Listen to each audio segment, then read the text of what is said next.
ஆதியாகமத்தின் புஸ்தகத்துல 32ஆம் அதிகாரம் 28ஆம் வசனத்துல ஆண்டவர் ஒரு மனிதனை ஆசீர்வதிக்கிறார். காரணம் என்னவா? எதற்காக ஆசீர்வதித்து பேரை மாத்தினாராம்? வாசிங்க பாப்போம். அப்பொழுது அவர், உன் பேர் இனி யாக்கோபு எனப்படாமல் இஸ்ரவேல் எனப்படும், தேவனோடும் மனிதரோடும் போராடி மேற்கொண்டாயே என்றார்.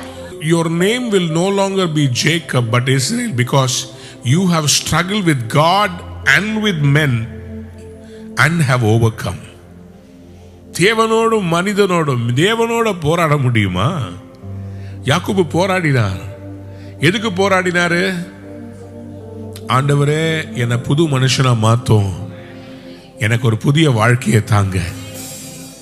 சகோதரன் அவனை சாகடிக்க காத்துக்கிட்டு இருக்கிறான். சகோதரனை பத்தி நல்லா தெரியும், அவன் சும்மா விட மாட்டான். அவங்க சகோதரனை பத்தி அவங்களுக்கு தானே நல்லா தெரியும், மற்றவங்க எல்லாரும் விட. அவருக்குள்ள அந்த பயம் இருக்கிறது. என் சகோதரன் என்னிலும் பலத்தவன், சண்டைன்னு வந்துட்டா என் சகோதரன் தான் ஜெயிப்பான். அதனால கர்த்தர்கிட்ட போராடுறாரு. அவங்கள்ட்ட ஒன்று சொல்றேன், உங்களை விட பலசாலிகள் உங்களுக்கு முன்பாக நிற்க வருகிறார்கள் அல்லது எதிர்க்கிறார்கள் என்றால் நீங்கள் முதல் தேவனோடு போராடி ஜெபம் பண்ணுங்க. தேவனிடத்தில் போராடி கேளுங்க. நீங்க தேவனிடத்துல போராடி ஜெபம் பண்ணீங்கன்னா அவர் உங்க சத்துருக்கள்கிட்ட அவர் போராடிடுவார். இந்த யுத்தம் உங்களுடையதல்ல, நீங்க கத்தட்ட. அதுக்கு பேரு தான் அந்த மன்றாட்டு ஜெபம். போராடி ஜெபிப்பது, திறப்பின் வாசல் ஜெபம். போராடி ஜெபிப்பது. பரலோக ராஜ்யம் பலவந்தம் பண்ணப்படுகிறதாம். பலவந்தம் பண்ணுகிறவர்கள் அதை பிடித்துக் கொள்ளுகிறார்கள். The kingdom of heaven suffers violence and the violent possess the land. ஆண்டவருக்கு அப்படிப்பட்ட போராடுறவங்க தேவை. எத்தனை பேர் ஆமேன்னு சொல்ல விரும்புறீங்க? மத்தேயு சுவிசேஷம் 11ஆம் அதிகாரம் 12ஆம் வசனம். யோவான் ஸ்நான காலம் முதல் இதுவரைக்கும் பரலோக ராஜ்யம் பலவந்தம் பண்ணப்படுகிறது, பலவந்தம் பண்ணுகிறவர்கள் அதை பிடித்துக் கொள்கிறார்கள். பரலோக ராஜ்யம் என்ன பண்ணப்படுகிறதாம்? பலவந்தம் பண்ணப்படுகிறது. போராட்டம் இல்லாம எதுவுமே வராதுங்க. யாரும் உங்ககிட்ட வந்து அப்படியே தாம்பள தட்டுல இந்தாங்க உங்க வெற்றிகள்லாம் எடுத்துக்கோங்க அப்படின்னு யாரும் வரமாட்டாங்க. எரேமியா தீர்க்கதரிசன புஸ்தகம் 1ஆம் அதிகாரம் 19ஆம் வசனத்துல, அவர்கள் உனக்கு விரோதமாக யுத்தம் பண்ணுவார்கள். அதாவது உனக்கு யுத்தமே வராதுன்னு கர்த்தர் சொல்லலங்க. அவர் சொல்றாரு, அவர்கள் உனக்கு விரோதமாய் என்ன பண்ணுவாங்களா? யுத்தம் பண்ணுவார்கள். யுத்தம் பண்ணுவாங்க. ஆனாலும் உன்னை மேற்கொள்ள மாட்டார்கள். ஆனாலும் உன்னை அவர்கள் மேற்கொள்ள மாட்டார்கள். உன்னை ரட்சிக்கும்படிக்கு நான் உன்னுடனே இருக்கிறேன் என்று கர்த்தர். ஏன் மேற்கொள்ள மாட்டாங்கன்னா, உன்னை ரட்சிக்கும்படிக்கு நான் உன் கூட இருக்கிறேன். படகுல இயேசு இருக்கிறாரு. இவங்க படகுல கலிலேயா கடல்ல போயிட்டு இருக்கிறாங்க. புயல் வீசுது. புயல் வீசணும்னா பயம் வருது. பயம் வந்த உடனேயே அந்த பயத்தால் மேற்கொள்ளப்பட்டு, ஐயரே நாங்கள் மடிந்து போகிறது உமக்கு கவலை இல்லையான்னு சொல்லி ஆண்டவருக்கு விரோதமா பேசுறாங்க. இன்னைக்கு நிறைய பேரு பயத்தாலே மேற்கொள்ளப்பட்டிருக்கிறாங்க. எழுதி கொள்ளுங்க, பயத்தால் மேற்கொள்ளப்பட்டவர்கள்.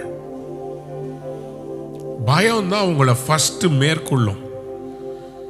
தீர்க்கதரிசியாகிய எரேமியா சின்னவராய் இருக்கிறார், வயது மூத்தவராய் இல்ல. சிறு வயதிலேயே கர்த்தர் அவரை தீர்க்கதரிசியாய் தெரிந்து கொள்கிறார். அதுவே அவர் பெரியவங்களுக்கு பேசுறதுக்கு பயப்படுறார். அப்போ ஆண்டவர் அந்த தீர்க்கதரிசி கிட்ட சொல்றாரு, அவர்கள் உனக்கு விரோதமாக யுத்தம் பண்ணுவார்கள், உண்மைதான். ஆனாலும் இன்னைக்கு உங்களை பார்த்தா கடன்ல மூழ்கிற மாதிரி இருக்குது. இந்த ஆனாலும் மட்டும் இல்லைன்னா நம்ம ஒருவேளை ஆனாலும் ஆயிருப்போம். விரோதமாய் யுத்தம் பண்ணுவார்கள், ஆனாலும் உன்னை மேற்கொள்ள மாட்டார்கள்.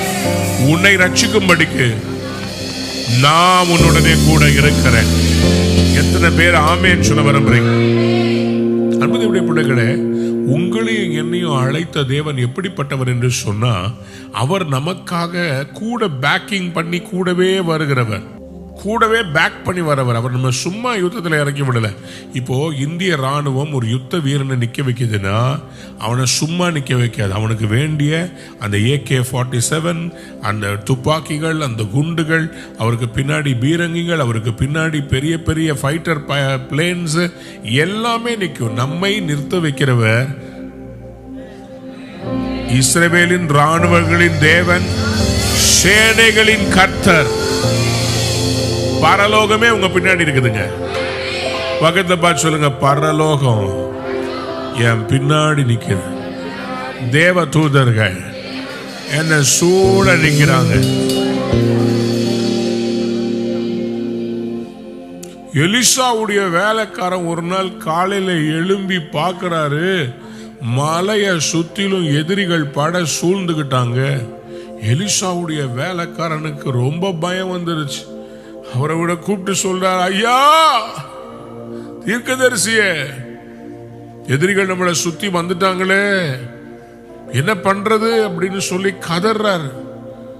அவருக்கு நாங்க 2 பேர் இருக்கிறோம், அவங்க பெரிய சேனை, நாங்க அழிந்து போயிடுவோமே, 10 பேர் வந்தாலே பட்டயத்தோட வந்தாலே முடிஞ்சு போச்சே எங்க கதை. அவங்க எல்லாம் இவர் அழுதுகிட்டு இருக்கிறாரு. ஆனா எலிசா மட்டும் அசரவே இல்லை, ஸ்ட்ராங்கா நிக்கிறாரு. 2 ராஜாக்கள் 6ஆம் அதிகாரம் 17ஆம் வசனத்துல, அப்பொழுது எலிசா விண்ணப்பம் பண்ணி கர்த்தாவே, இவன் பார்வைக்கு பார்க்கும்படி இவன் கண்களை திறந்தருளும் என்றான். கண்களை திறந்தருளும் என்றான். பயத்தினால் மேற்கொள்ளப்பட்ட எலிசாவுடைய வேலைக்காரனுக்கு அவர் ஜெபித்த ஜெபம், இவன் கண்களை திறந்தருளும்.